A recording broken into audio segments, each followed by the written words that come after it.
Pemerintah menargetkan perekonomian Indonesia di 2022 tumbuh di kisaran 5 hingga 5,5%. Target pertumbuhan ekonomi ini lebih rendah dari angka asumsi makro yang telah disepakati pada kerangka ekonomi makro dan pokok-pokok kebijakan fiskal tahun anggaran 2022 yang sebelumnya dipatok 5,2 hingga 5,8%.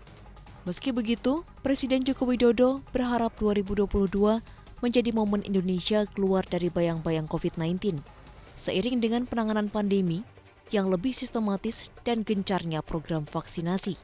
Bersamaan dengan itu, pemerintah juga memproyeksi sejumlah indikator makroekonomi lainnya, yaitu inflasi akan mencapai 3%, sementara harga minyak dunia akan berada di kisaran $63 per barel, dengan produksi minyak dalam negeri mencapai 703.000 barel per hari, dan lifting gas hingga 1 juta barel per hari.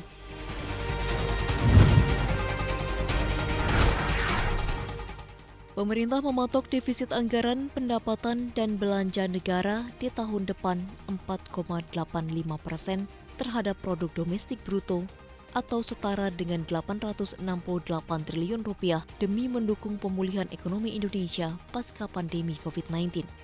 Jika dibandingkan dengan 2 tahun sebelumnya, defisit anggaran 2022 mengalami penurunan. Perhitungan itu datang dari pendapatan negara yang diproyeksikan Rp1.840,7 triliun dengan belanja negara ditargetkan Rp2.708,7 triliun. Penyokong terbesar penerimaan negara adalah penerimaan pajak yang ditargetkan mencapai Rp1.500 triliun. Pemerintah juga menyatakan masih mencermati dinamika perekonomian, perkembangan penanganan COVID-19, dan langkah-langkah pemulihan ekonomi yang disesuaikan dengan kebutuhan fiskal jangka panjang.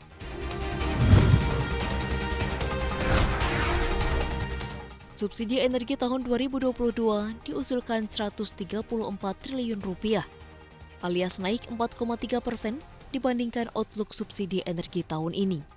Subsidi tersebut direncanakan terdiri dari subsidi bahan bakar minyak, BBM, dan LPG tabung 3 kg Rp77,55 triliun dan subsidi listrik Rp56,48 triliun.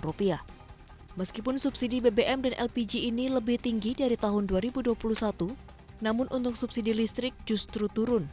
Kenaikan subsidi BBM dan LPG mempertimbangkan nilai keekonomian dan kondisi masyarakat. Sementara penurunan subsidi listrik demi mendorong pengembangan energi baru terbarukan dan memastikan subsidi lebih tepat sasaran bagi rumah tangga miskin dan rentan.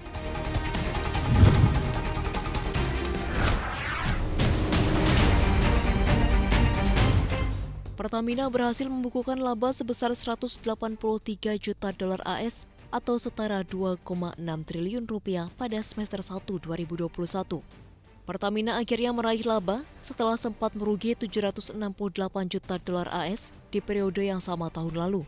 Kinerja positif pada paruh pertama tahun 2021 ini didorong dari pertumbuhan di sisi penjualan yang mencapai $25 miliar AS dan EBITDA $3,3 miliar. Meski begitu, PJS Senior Vice President Corporate Communication and Investor Relations Pertamina, Fajriah Usman, mengatakan dampak pandemi yang berkepanjangan masih sangat dirasakan perseroan sepanjang tahun 2021. Antara lain akibat fluktuasi harga minyak mentah, di mana Indonesia Crude Price atau ICP tahun ini meningkat hampir 2 kali lipat dari $36,5 per barel pada Juni 2020 menjadi $70,06 per barel per Juni 2021.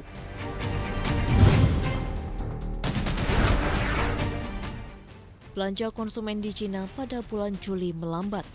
Data yang dirilis oleh Biro Statistik Cina menunjukkan penjualan retail Juli hanya naik 8,5% secara year-on-year, jauh di bawah ekspektasi pasar yang memperkirakan akan mencapai hingga 11,5%. Penahan laju konsumsi ini adalah penjualan otomotif yang selama ini menjadi komponen terbesar dari penjualan retail, di mana kategori otomotif turun 1,8% dibandingkan tahun sebelumnya. Sementara penjualan online barang konsumsi hanya naik 4,4%, jauh di bawah rata-rata tahun terakhir yang biasanya sekitar 21%. Padahal sumbangsi platform belanja online cukup besar, misalnya saja seperti Alibaba dan JD.com. sempat mencetak rekor penjualan 136,51 miliar dolar selama acara festival belanja satu hari yang jatuh 18 Juni lalu.